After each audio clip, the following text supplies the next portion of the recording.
Glória a Deus. Querido, abra sua Bíblia lá comigo, no livro de Atos. Nós estamos aí caminhando pelo livro de Atos. Hoje nós vamos pegar o capítulo 4 e o 5.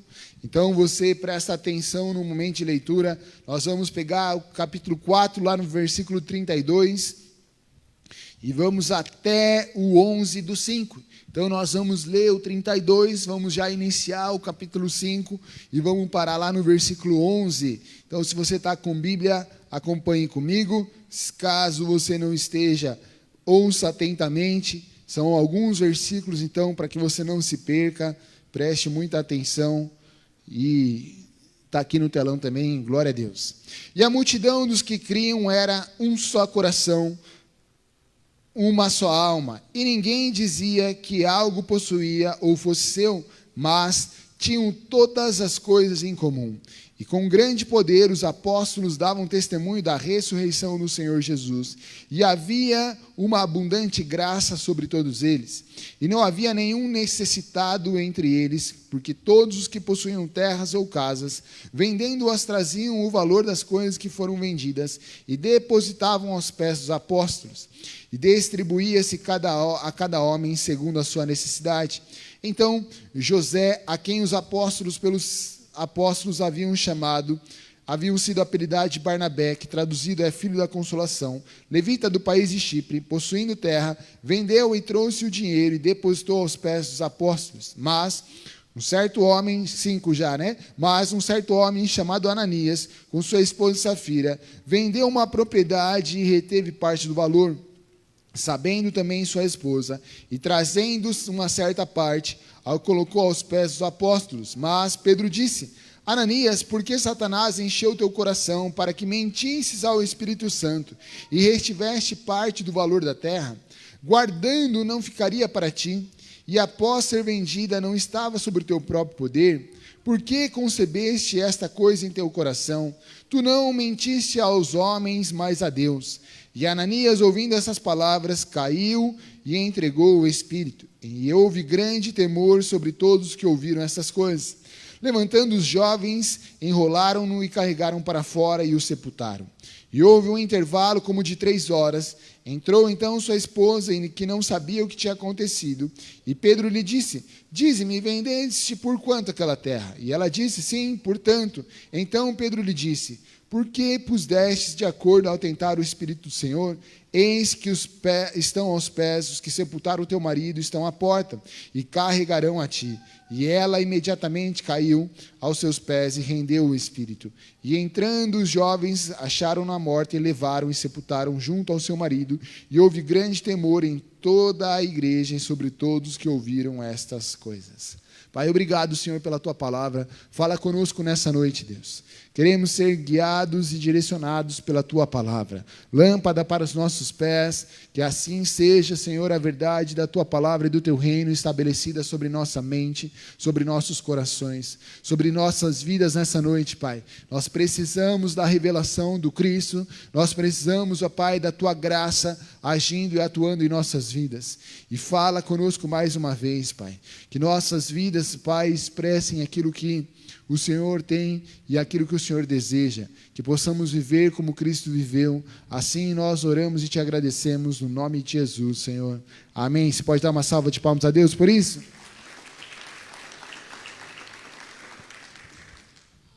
Aqui, meu querido, nós vemos então uma história, aonde nós vemos essa ação acontecendo, mas também nós vemos aqui a mudança de um cenário. Quando você vem lendo o capítulo anterior, o capítulo 4, você vai vendo ali grandes coisas acontecendo, sinais, maravilhas, né? Eles tinham ali recente visto um paralítico desde nascença estar andando, e aí repentinamente a Bíblia nos traz esse enfoque, falando a respeito do relacionamento e de como eles viviam. Querido, por que nós temos estudado esse livro? Porque o livro de Atos ele é um referencial para a igreja nos dias de hoje. Muito, meu querido, nós temos visto a igreja se perdido em relação ao propósito original de estarmos aqui implantados como cristão no lugar onde Deus nos colocou, nos enviou. Muito tem se perdido, meu querido, a essência da verdade de Cristo e do cristianismo. Então, quando retornamos à história da igreja primitiva, podemos então retornar e entender o que de fato Cristo espera de nós. E aqui, meu querido, nós vemos que havia um grande senso de compartilhar, havia um grande senso de ação comunitária entre as pessoas. Lá no versículo 32, lemos ali que eles estavam, coloca o 32, e era um o coração e a alma da multidão dos que criam, e ninguém dizia que coisa alguma do que possuía era sua própria, mas todas as coisas lhe eram comuns. Pode deixar esse versículo para mim. Querido, eles tinham tudo em comum, eles entendiam então que tudo que alguém tinha não era seu, mas era de todos. Ali, tamanha era a ação que eles estavam vivendo, tamanha era a união deles. Mas o ponto fundamental, meu querido, está logo no início desse versículo, aonde ele vai dizer assim, e era um coração. Esse coração, meu querido, ele não estava ligado somente ao coração de todos serem um. O que fazia o coração de todos se tornarem um era que esse coração estava ligado a Deus. Quando nós estudamos e lemos a história da igreja primitiva e vemos esse cenário onde esse versículo está dizendo que o senso era tão coletivo de que ninguém tinha nada e tudo era de todo mundo, só era possível porque o coração dessas pessoas estava ligado a Deus. Só era possível porque havia um grande entendimento de que a vida daquelas pessoas já não era mais delas, mas sim de Deus. Que Cristo então morreu e ressuscitou para que eles pudessem experimentar uma nova vida. E o fator primordial, meu querido, da igreja primitiva, e quando nós estamos aqui estudando e meditando na palavra do Senhor, é entender que esse coração precisa ser um. Sabe, meu querido, o maior problema quando nós nos reunimos em comunidade não são as pessoas, não são as ações das pessoas. O maior problema está dentro de nós, o nosso coração. O coração, talvez, de quem está sentado ao nosso lado. E o coração, meu querido, ele fala do lugar das fontes dos nossos desejos, fala do lugar da nossa alma, fala do lugar aonde nós planejamos e pensamos as coisas. Aquilo que nos conduz, aquilo que nos guia, aquilo que nos direciona. Eles eram um só coração com Deus. Eles eram um coração, uma alma ligada a Deus, buscando viver aquilo que Deus tinha ali proposto, buscando viver a essência de ser testemunha de Cristo. Qual é o problema hoje, meu querido? Que nós não temos o nosso coração um, e não é um com o irmão que está do seu lado. O primeiro ponto é que nós não temos o nosso coração um com Deus. Nós estamos buscando os nossos próprios interesses. E Deus fica em segundo plano muitas vezes. Nós estamos buscando os nossos próprios interesses, mas Deus é uma ferramenta que vai me ajudar a alcançar os meus objetivos. Infelizmente, meu querido, com a teologia água com açúcar que vem sendo pregada há gerações e gerações, com a teologia, meu querido, do coach que entrou profundamente sobre a igreja, com a teologia da prosperidade que entrou profundamente sobre a igreja. As pessoas têm usado Deus como um gênio da lâmpada. As pessoas têm buscado a Deus não para terem um coração em Deus, mas para que Deus faça aquilo que ela quer. Então eu venho no culto e eu dou uma esfregadinha na lâmpada. Então eu lanço uma oferta, eu dou mais uma esfregadinha na lâmpada. Então eu ajudo num projeto social, eu dou mais uma esfregadinha na lâmpada. Para que o gênio que é Deus venha e me conceda os meus desejos, os meus pedidos. E quando nós temos um coração como esse, é impossível viver isso.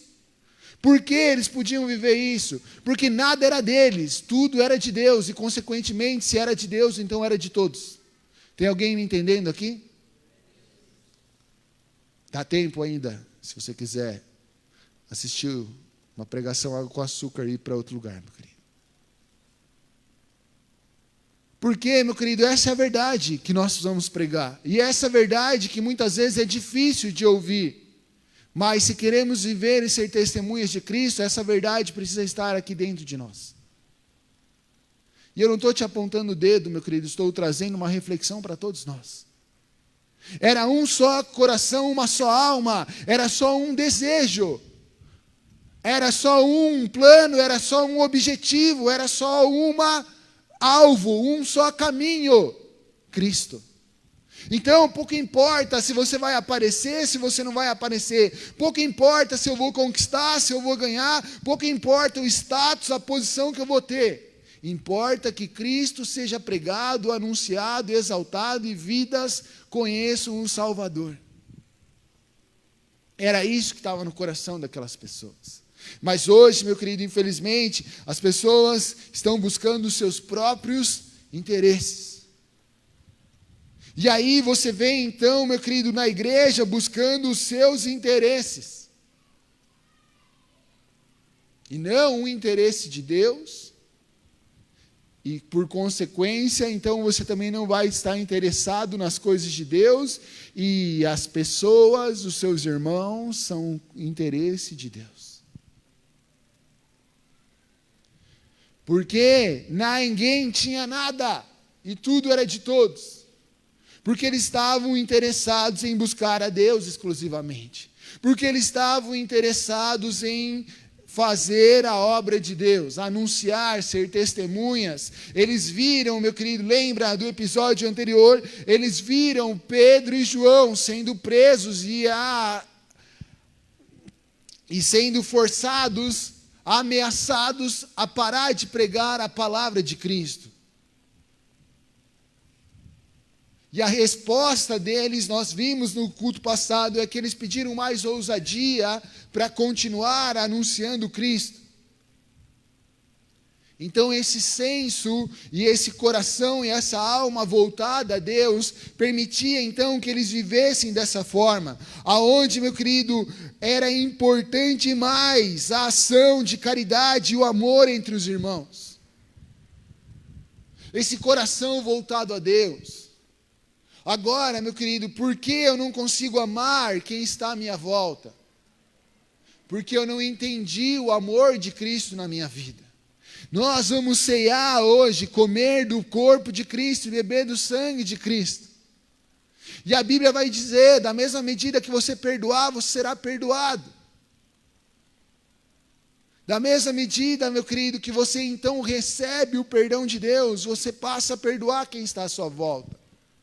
Eu e você condenamos e matamos a Cristo.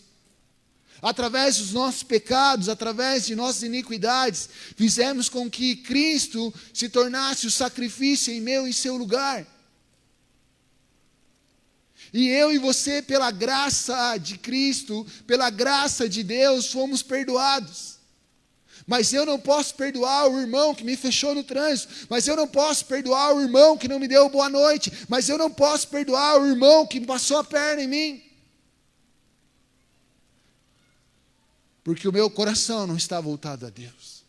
Porque se meu coração estiver um só em Deus, a minha alma, minhas emoções, meus sentimentos estiverem voltados a Deus, então eu entendo que eu não tinha a menor chance de ser perdoado, mas o amor de Deus e a graça de Deus me perdoaram, ao ponto de Cristo morrer na cruz e pagar o preço das minhas dívidas.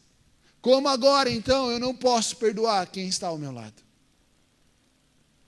Como agora, então, eu não posso perdoar as falhas daqueles que estão à minha volta? Eu fui muito amado por Deus. Quando João 3,16 diz que Deus amou o mundo de tal maneira, uma maneira que não tem como ser explicada, não tem como ser dimensionada, esse tal maneira fala de algo que não é medido, não tem como ser medido. Então eu, pecador e falho, condeno Cristo a morrer numa cruz como cordeiro para pagar o preço das minhas dívidas. Então eu sou amado por Ele. Ainda que eu não consiga retribuir, ainda que tudo que eu faça não possa pagar o que Ele fez. Então eu fui amado por Cristo quando Ele se entrega naquela cruz, sem esperar nada em troca. Porque Ele morreu por aqueles que disseram, solta Barrabás e crucifica. Ele morreu por aqueles que condenaram eles, por aqueles que cuspiram na cara dele, sem esperar nada em troca. Simplesmente se entregando por eles. Então eu fui muito amado por Deus, mas eu não posso amar o irmão que está do meu lado. Porque se eu fizer algo, eu espero algo em troca. Se eu der um bom dia para o meu irmão, eu espero uma retribuição do bom dia dele. Ah, porque eu fui lá e liguei no aniversário dele e ninguém ligou no meu. Nós temos entendido nos dias de hoje que o amor, meu querido, é romântico. Mas o amor de Cristo por nós foi a entrega, sem esperar nada em troca. Sabe o que é amor de Deus por nós? É fazer sem esperar nada em troca. Mas eu não posso amar meu irmão. Querido, você ama seu irmão quando você faz as coisas sem esperar nada em troca. Sem esperar uma retribuição, sem esperar um elogio, um agradecimento. Já pensou se Cristo morresse na cruz esperando algo em troca? A motivação de Cristo foi o amor, a entrega por si só. É por isso que ele diz, quem quiser vir a mim, negue-se a si mesmo, tome a sua cruz e siga-me. Aquele que quiser ganhar sua vida, perdê-la-á. Isso fala do amor, da entrega por ele, sem esperar nada em troca. É por isso que eles tinham um só coração, porque estava claro para eles, porque era visível para eles eram testemunhas, eles viram o que Cristo fez. Quantas pessoas Cristo curou? A Bíblia diz que não caberiam em livros os sinais e maravilhas que Cristo fez. Quantas vezes você viu o Cristo curar alguém e dizer assim, ei, depois vai lá na sua rede social e me marca, @JesusOficial, dá um joinha, me segue lá, ei, me retribui de alguma forma. Nunca ele fez isso. Porque o amor é fazer algo, se entregar, independente da resposta que virá do outro lado. O amor é uma ação que você faz sem esperar o que vai acontecer depois daquilo que você fez. Tem alguém me entendendo aqui que pode dar glória a Deus? Eles tinham um só coração, uma só alma em Deus. E é por isso que eles conseguem viver dessa forma. É por isso que eles conseguem então viver com o senso de que nada era deles e tudo era de todos. Porque o coração deles não estava buscando os seus próprios interesses. Talvez, eu não sei se você viu o recorte aí que tem circulado nas redes sociais a respeito de uma montagem de 2 pastores, pregadores, um falando a respeito do ano de 2026 e o outro falando de perspectivas diferentes. Infelizmente eu vi a pregação ao vivo do cara lá, do primeira parte do recorte. Mas, meu querido, eu não sei o que você propôs para esse próximo ano agora que está iniciando. Eu não sei quais foram as metas, os objetivos, o que você traçou para esse próximo ano. Você deve planejar, você deve buscar, você deve, meu querido, traçar metas e objetivos, isso é extremamente importante. Mas, em que momento desses objetivos e metas que você tem, Cristo está presente? Em que momentos dessas metas, desses planos, desses sonhos que você estabeleceu para esse ano que está iniciando, tem ali a ver com o fato de você fazer as coisas para Deus, sem esperar nada em troca. Em que momento, meu querido, desses seus planos e sonhos, que objetivos estão atrelados ao fato de você ser um testemunha, um discípulo de Cristo? E eu não estou pregando para que você venda as suas coisas e traga para a igreja, não é esse o propósito. Porque essa era a realidade local daquele momento. Mas o que eu e você precisamos entender, meu querido, e ter é o senso coletivo de amor, de cuidado, de respeito uns com os outros. Eles tinham um senso de responsabilidade uns com os outros. Eles não podiam ver alguém necessitado e passar e falar, que alguém ajude, que alguém faça alguma coisa. Eu vou orar para que Deus dê uma resposta para essa pessoa. Eu vou orar para que alguém apareça e cuide dessa pessoa. Eles não conseguiam viver dessa forma. Eles não conseguiam ser indiferentes às necessidades dos seus irmãos. A Bíblia diz que no final dos tempos o amor esfriaria. Sabe qual é o contrário do amor, meu querido? O que é o oposto ao amor não é o ódio ou a raiva. O oposto ao amor é a indiferença. A indiferença, quando você vê alguém se entregando e você é indiferente àquela entrega. Ainda que a pessoa entregou-se sem esperar nada em troca. Mas quando você é indiferente àquela atitude. O que os homens que crucificaram a Cristo fizeram? Eles foram indiferentes àquilo que Cristo fez. O que esses homens fizeram? Eles reconheceram e entenderam o que Cristo fez. Eles não conseguiam ser indiferentes à necessidade dos seus irmãos, aquilo que as pessoas ao seu redor estavam passando. Porque eles estavam tão cheios desse amor, dessa entrega, nesse desejo de ver o bem do próximo. Porque eles tinham entendido e recebido algo que lhe fez bem, que mudou sua história, a revelação de Cristo. Então era isso que eles esperavam para quem estava à sua volta. Eles não conseguiam ser indiferentes àquilo que o seu irmão estava passando. Eles tinham então um senso de cuidado, de zelo, de responsabilidade uns pelos outros. Eles tinham o desejo de compartilhar uns com os outros.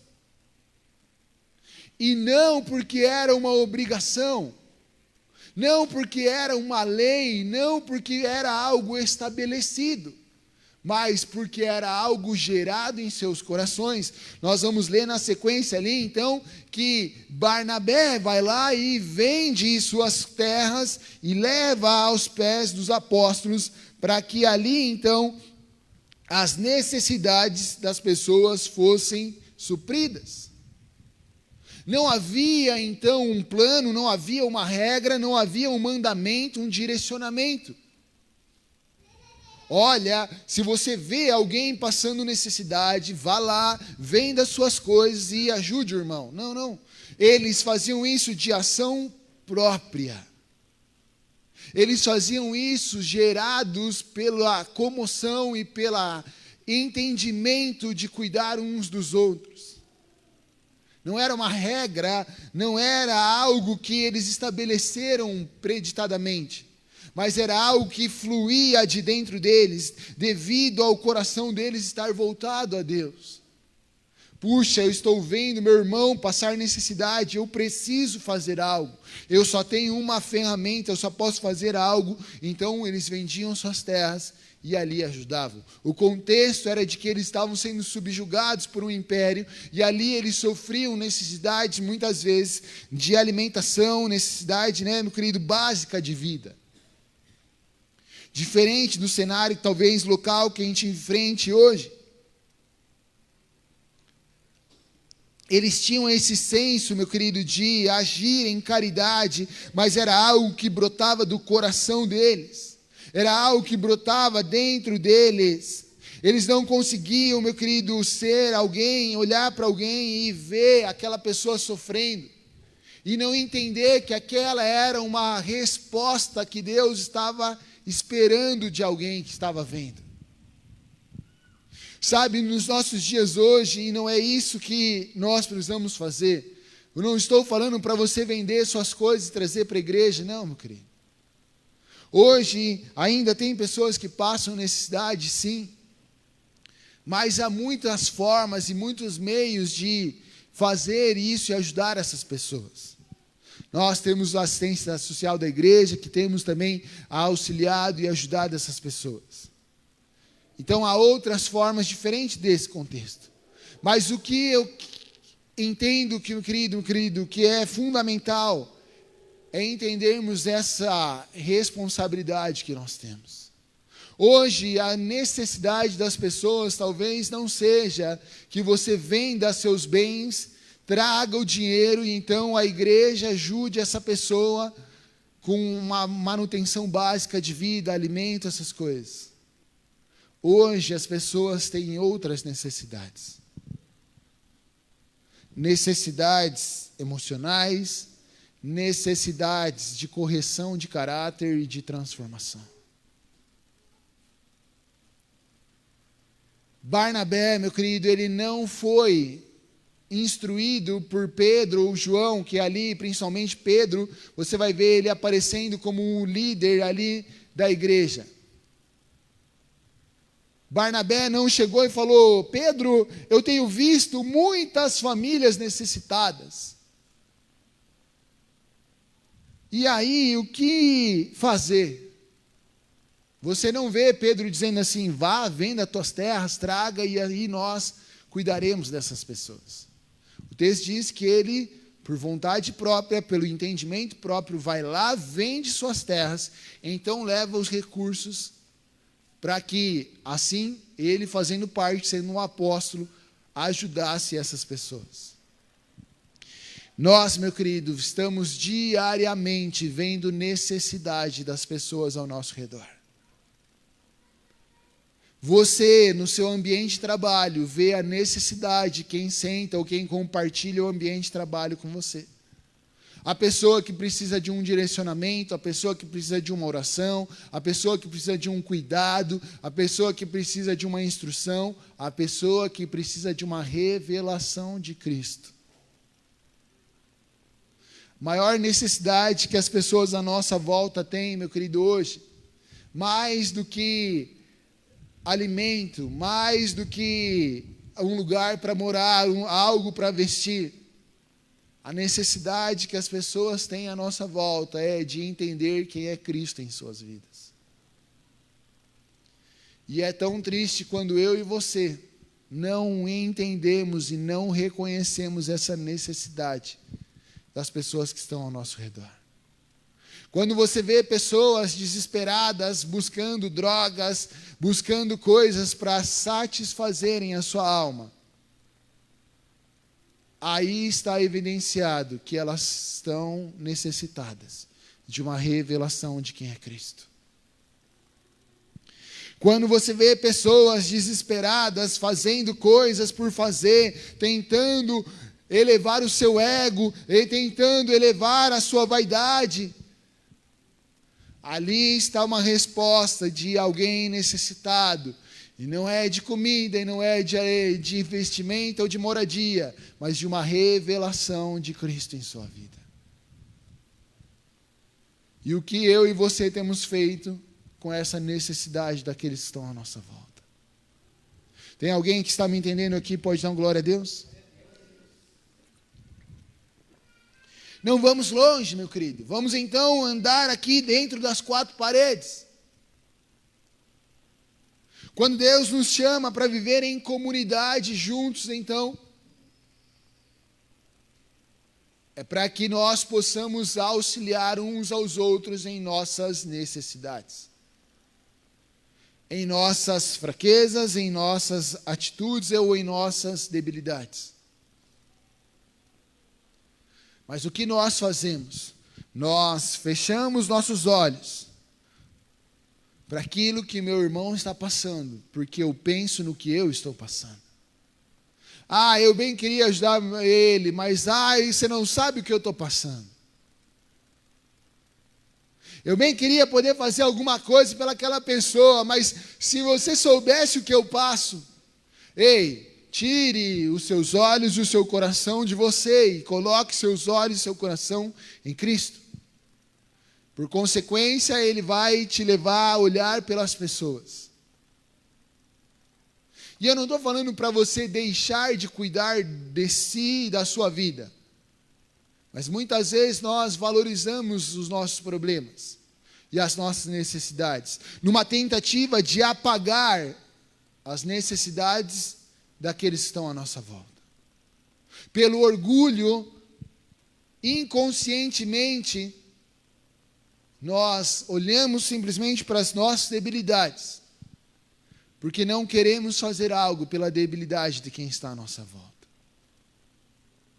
Quando Deus te mostra uma necessidade, meu querido, se Ele permitiu você ver, é porque então Ele quer agir em você e através de você. Se você viu algo, se Deus mostrou algo, então Deus quer agir em você e através de você. Por isso Ele te permitiu ver o que você viu. Posso te dar um exemplo claro sobre isso, sim ou não? Vamos lá, Beto. Então, eu saio aqui e vejo o Beto brigando na rua. E aí, o que eu faço? Meu Deus, o Beto estava brigando na rua, e soco, e porrada, bomba e grito. Primeiro, eu vejo a necessidade. Ele não está apanhando? Não, está batendo. Então, nem vou ajudar ele. Está apanhando, vou ajudar ele. Não consigo separar, eu estava no ônibus, eu vi tal, o que eu vou fazer? Pastor, não. Antes você já mandou uma mensagem para 5, 6 pessoas. Você não sabe quem eu vi brigando na rua, aqui é o vídeo, E olha lá, o cara da igreja está brigando lá. Já espalhou a notícia. Depois, pesa na sua consciência, vem falar com o pastor no domingo. Pastor, então, eu nem sei como te dizer, é uma situação embaraçosa. Você quer falar, mas você fica se fazendo que não quer. E aí, você fala, pastor, você precisa fazer alguma coisa. Quem viu o Beto brigando, eu ou você? Faça você alguma coisa. Você deveria ter mandado uma mensagem ou conversado e falado, Beto, e aí, cara, eu vi rolando um negócio na rua lá, cara, me explica o que aconteceu, você está bem, você não está? Puxa, cara, perdi nervosismo, fui lá e quis brigar. Ei, cara, fruto do Espírito, paz, mansidão, domínio próprio. Cara, quando eu vi já foi, explodiu. Cara, vamos orar então por você, vamos buscar ajuda, cara, vamos fazer alguma coisa. Ei, eu vi a necessidade do meu irmão, mas eu desprezei ela. Ou eu terceirizei essa responsabilidade para alguém, que eu não quero me envolver nisso. Deixe de dizer, meu querido, isso é deixar de ser um cristão verdadeiro. Isso é covardia. Mas se eu for falar com ele é esquentadinho, ele vai querer bater em mim, pastor. Você não viu o soco que ele deu no cara? Arrancou 3 dentes do cara lá. Se eu for falar com ele vai querer bater em mim. Então, meu querido, você prefere se indispor com Deus do que se indispor e ajudar o seu irmão. Quem está me entendendo aqui pode dar glória a Deus. Quando nós falamos em necessidade, nós pensamos, fome, roupa, comida. Mas às vezes, meu querido, é a necessidade de ajudar o seu irmão em alguma coisa, em algum aspecto. Em ajudar ele a ser transformado, em ajudar o caráter dele a ser mais parecido com o de Cristo. Só que não, aí é papel da igreja. Não foi isso que Barnabé fez. Ele não vendeu as coisas e disse, resolvam o problema. Ele vendeu as coisas e falou, vamos resolver o problema. Eu não consigo resolver sozinho. Ele pediu ajuda então para os apóstolos, para que juntos eles pudessem resolver o problema. Mas nós não queremos nos envolver. O texto segue e diz que Ananias e Safira, então eles vendem suas terras. Talvez por ver o que estava acontecendo, eles se empolgaram com a situação e eles vendem suas terras, mas eles combinam algo. Ei, vamos falar que vendemos por 50, mas nós vendemos por 100. Nós damos 50 e ficamos com os outros 50 para nós. Quando Ananias chega e vai lançar o valor, Pedro tem uma revelação de que algo estava errado. Então Pedro fala: ei, Ananias, e aí, é isso mesmo o valor que você vendeu? É isso mesmo. Pedro não olha e fala: Deus, o Senhor está me mostrando que ele está mentindo. Deus, o que Pedro faz? Pedro vai lá e fala: Ananias, você está mentindo, cara. Ei, Ananias, você está mentindo. Por que o vendeu? Era teu, você podia ter ficado com o valor, porque você está dizendo que era o valor total. Pedro viu a necessidade de Ananias ser confrontado. Pedro viu a necessidade do caráter de Ananias ser transformado. Só que para Ananias não deu tempo, porque ele insistiu na mentira. Quando a mulher de Ananias chega, qual é a pergunta que Pedro faz? Vocês venderam o terreno por 50? Foi por 50. Você teve a oportunidade de falar a verdade e não falou. E a consequência não é uma praga que Pedro lança. Pedro não falou assim: então você está mentindo para Deus, agora você vai ver, pum, morra. Pedro não fez nada. Ele só fez uma pergunta, e Ananias e Safira tinham a oportunidade de ser transformados através daquela pergunta. Dizer: puxa, não, cara, nós vendemos por mais, me perdoe, eu menti. Está aqui, 50, eu vou ficar com os outros 50 para mim. E estava tudo certo. Pedro viu a necessidade de transformação de caráter, de transformação de Ananias e Safira. E ele não ficou indiferente, ele amou a vida deles, ainda que aquilo tenha custado a vida daqueles dois. Muitas vezes, meu querido, eu e você vemos a necessidade de quem está ao nosso lado. Mas nós terceirizamos isso para os outros. Ou, eu não quero me indispor, eu não quero. Não, meu querido. Nós só amadureceremos se nós tivermos essa liberdade de falarmos uns com os outros. Nós só amadureceremos, meu querido, se nós tivermos essa capacidade de chegar no seu irmão e falar: cara, eu estou vendo que você está passando por isso. Eu estou vendo que você está assim, está assado, na boa, não estou te julgando, eu quero te ajudar. Como eu posso te ajudar? Como eu posso te ajudar nessa situação? Como eu posso te ajudar nesse teu problema? Mas o problema, meu querido, é que nós estamos tão cheios de nosso orgulho, que nós queremos acusar os outros, para que eles vejam os erros dos outros e não os nossos. Nós estamos tão preocupados em condenar as pessoas, para que os nossos erros passem despercebidos muitas vezes. Nós estamos tão preocupados com o nosso eu, que deixamos os nossos irmãos se perder muitas vezes.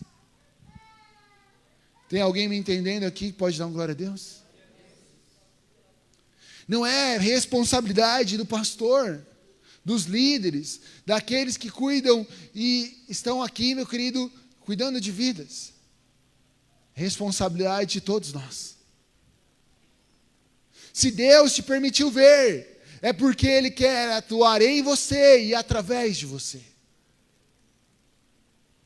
Resolva as coisas com quem tem que ser resolvido.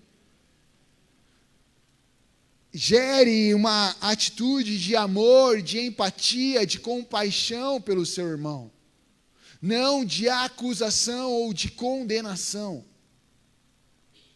Porque nesse exemplo que eu dei aqui, era muito fácil eu falar assim: o Beto é um cara na igreja, é outro lá fora. Condenação e julgamento, ao invés de amor e misericórdia. É por isso que nós não conseguimos viver. porque o problema dele não é meu problema, é problema dele, ele que se lasque com Deus. Não, o problema dele é problema meu também, porque ele é meu irmão, e juntos nós precisamos alcançar vidas, juntos nós precisamos ir para o céu. Era essa a diferença, era isso que fazia eles terem um só coração, uma só alma. O problema de um era problema de todos. O problema de um era a necessidade de um, era a necessidade de todos. Ah, pastor, mas aqui nós estamos falando de uma igreja de pelo menos mais de 5.000 pessoas. Pessoas ali, uma comunidade juntas.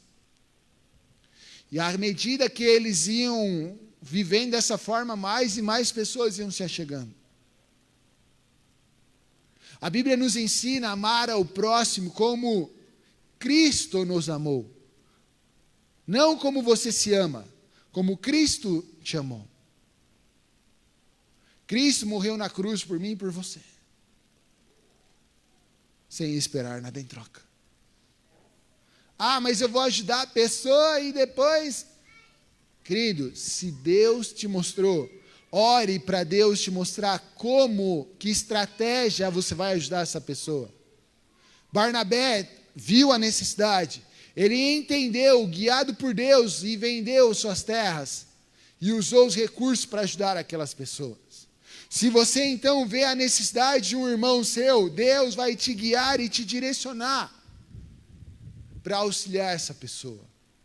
Viu algo, viu uma necessidade do seu irmão, não é para você espalhar para os outros, é para você ir conversar com Deus, e Deus vai te dar sabedoria e estratégia. Se for o caso de vir conversar, pedir um conselho, aí, meu querido, ok, e isso será bem-vindo. Mas você precisa ir conversar com a pessoa. Você precisa resolver o problema com as pessoas. Se eu tenho um problema com alguém, esse problema é coletivo. Ainda que ninguém saiba, mas é um problema coletivo. Por quê? Porque entra no que Pedro diz a Ananias e a Safira: ei, por acaso vocês não estariam ali mentindo para Deus, para o Espírito de Deus? Vocês podem enganar os homens. Mas Pedro disse a Ananias: por que Satanás encheu o teu coração para que mentiste ao Espírito Santo e retiveste parte do valor da terra?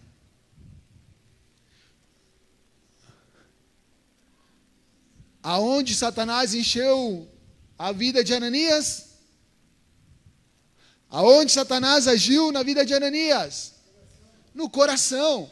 Ei, mas se era um só coração, o coração de Ananias não era um só, porque houve espaço para Satanás encher.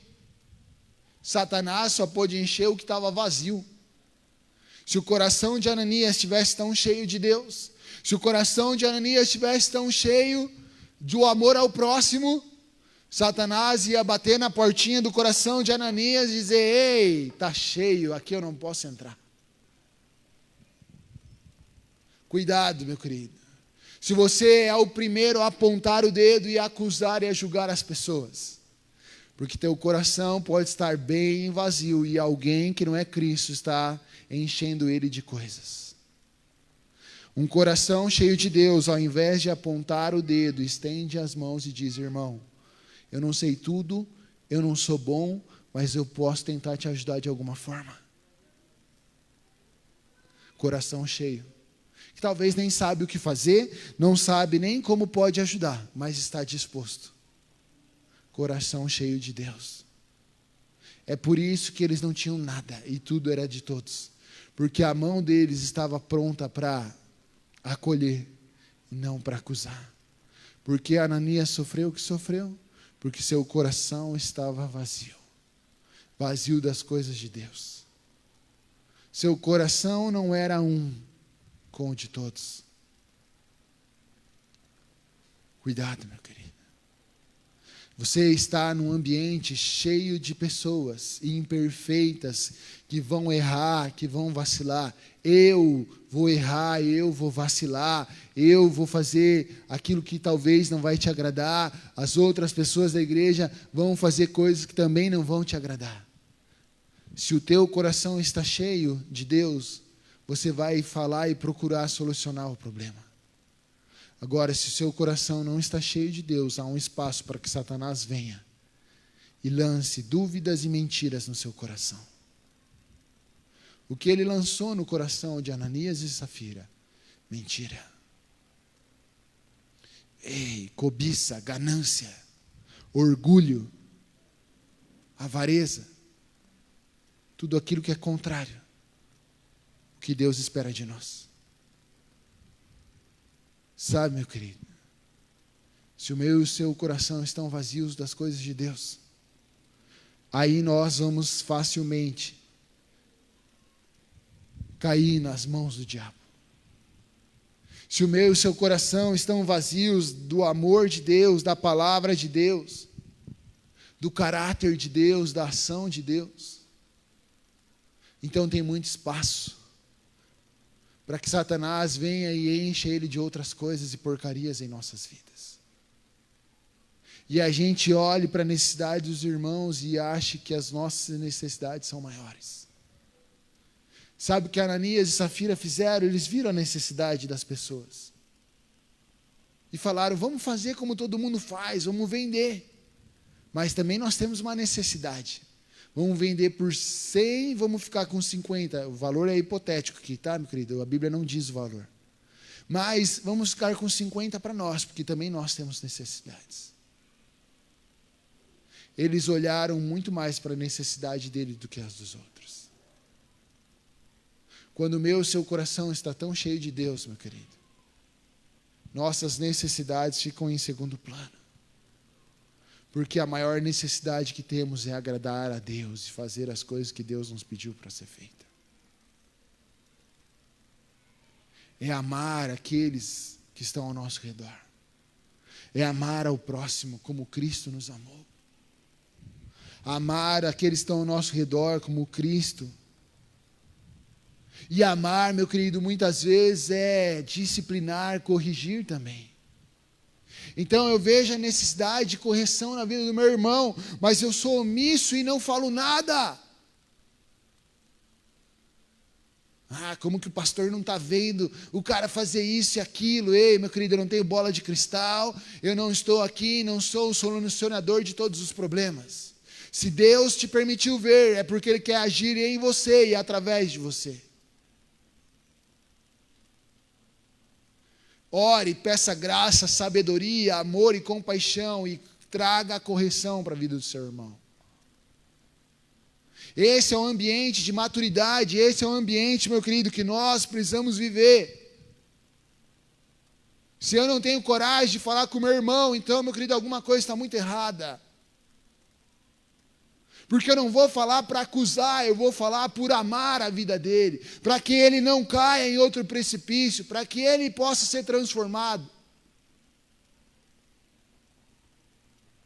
Mas eu tenho medo, muitas vezes, de me indispor com as pessoas. Mas eu vou falar e ele não vai ouvir, pastor. Aí você fez a tua parte, e aí a ação de Deus vem. Ananias foi lá, Pedro falou. Ananias não ouviu, Deus agiu. Pum, morreu. Pedro falou com Safira, ela não quis responder, não quis ouvir. Deus veio e agiu, meu querido. Faça a sua parte. Se a pessoa vai querer aceitar ou não, aí é outra história. Lembra, amor é fazer, sem esperar nada em troca. É agir por amor, porque eu estou tão preocupado com a vida dele. Mas se ele não quiser, aí Deus, eu já fui, falei, agora é contigo.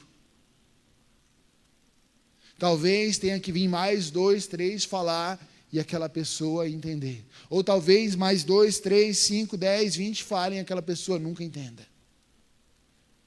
Porque talvez ela já não queira mais ouvir Deus e uma hora a resposta vai vir. Uma hora a condenação sobre a vida dela vai vir. Mas o seu papel você fez. A igreja aqui, meu querido, tinha um senso de responsabilidade um com os outros. O problema nos dias de hoje, meu querido, é que as pessoas não querem responsabilidade com mais nada. Nós vivemos numa geração irresponsável, numa geração que não quer mais compromisso com nada.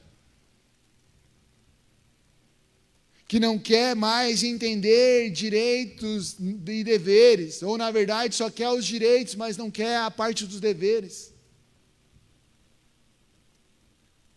Mas como cristão, meu querido, aquele que segue a Cristo, nós precisamos, meu querido,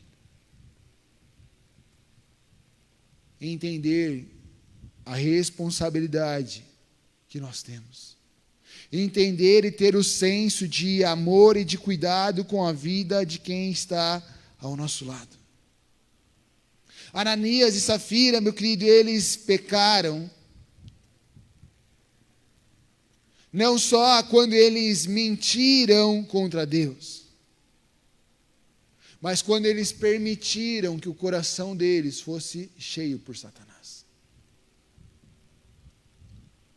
O grande problema não foi só quando eles falaram, mas foi quando eles permitiram que isso entrasse em seus corações. E quando eles permitiram que Satanás entrasse em seu coração, é porque eles desprezaram a Deus. Aquilo que Deus estava mostrando, aquilo que Deus estava fazendo. Eles desprezaram a ação de Deus. Eles se permitiram então ser corrompidos.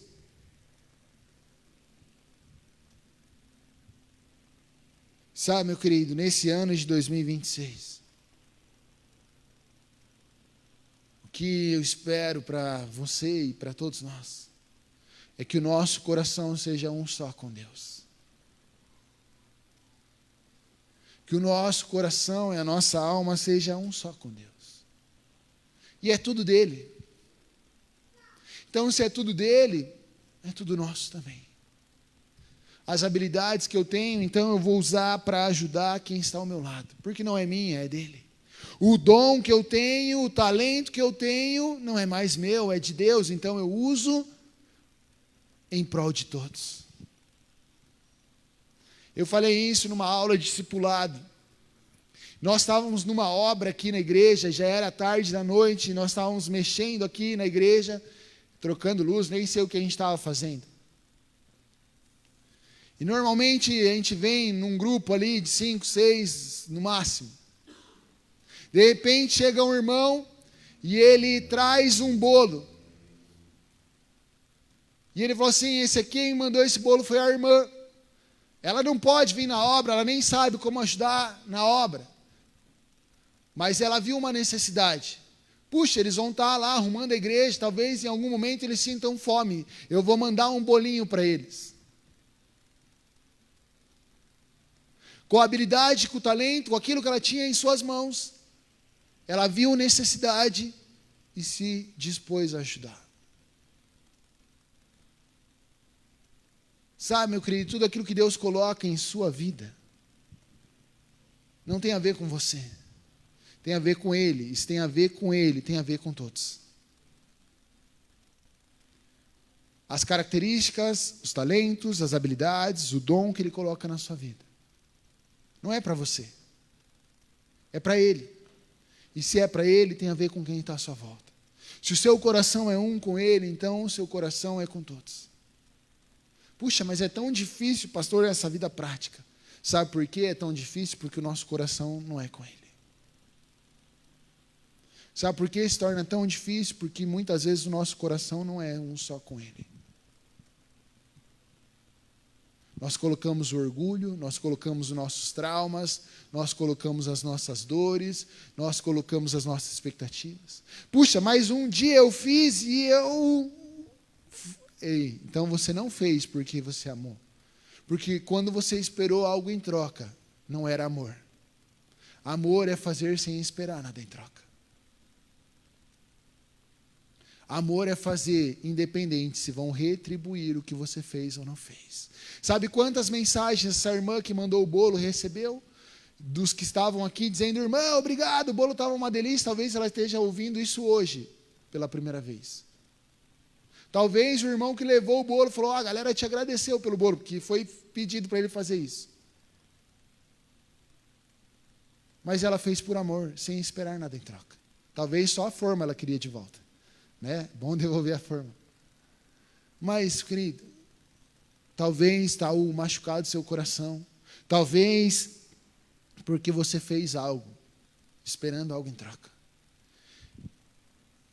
Todos os discípulos se entregaram, morreram por Cristo, porque eles não esperavam nada em troca. O que era mais valioso eles já tinham: a salvação em Cristo Jesus. Quando teu coração é um só com Deus, sabe por que você não espera nada em troca? Porque você não tinha nada. Como você não tinha como retribuir, mas Cristo te deu tudo. Ele te deu a vida eterna, Ele te deu a libertação dos seus pecados, Ele te deu acesso ao Pai. Ele te deu uma nova vida. E isso é tudo. Isso é tudo que eu e você precisamos, isso é tudo que todos precisam. Então eu não espero nada em troca, porque eu já não tenho mais nada, já não sou mais eu quem vivo, mas Cristo vive em mim. Eu não preciso de mais nada. O que eu precisava eu já tinha quando Cristo morreu na cruz. Eu sou salvo pela graça, eu vou ter a vida eterna, eu estou em Cristo, eu tenho acesso ao Pai. É por isso que a Bíblia vai te dizer: ei, quando você emprestar algo, não espere receber de volta. Você só empresta algo que você está disposto a não receber mais. Você dá. Se devolverem, beleza. Se não devolverem, não faz falta. É por isso que a Bíblia vai te dizer: ei, é melhor dar do que receber. É por isso que a Bíblia vai te dizer: ei, se te ofenderem, dê a outra face. É por isso que Cristo veio e morreu naquela cruz por mim e por você. Porque o coração dele era um só com Deus. E ele se entregou, sem esperar nada em troca.